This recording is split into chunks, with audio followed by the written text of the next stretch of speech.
dance Shivatandava Sotram, set in Ragam Revati to Talamadi. This is a powerful Sanskrit hymn in praise of Lord Shiva in his Tandava form and describes his vigorous cosmic dance, symbolizing the universe's cycle of creation, preservation, and destruction.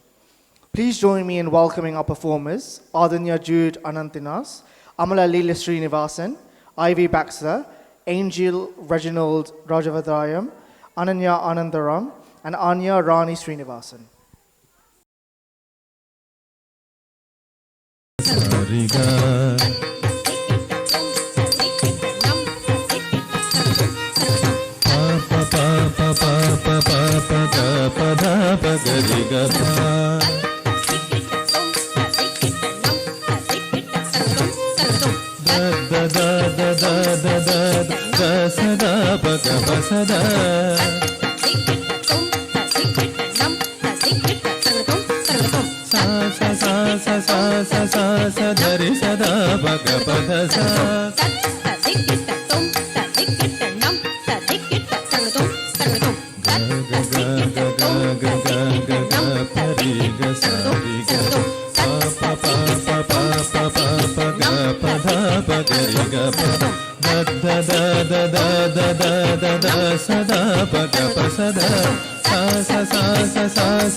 गले वलम्ब्यलम्बिता भुजङ्गसङ्गमानिका डभट्टभट्टभट्टभट्टनिदानभट्टमर्मय चकार चण्डताण्डवं तनोतु नः शिव शिव जटाकटाह सम्भ्रमं भ्रमन्निलिम्पनिर्झरि विलोलवीचिवल्लरी विराजमानमूर्धनि जगज्जगज्जगज्ज्वलल्ललाटपट्टपादवे किशोरचन्द्रशेखरे प्रतिप्रतीक्षणं मम किशोरचन्द्रशेखरे प्रतिप्रतीक्षणं मम किशोर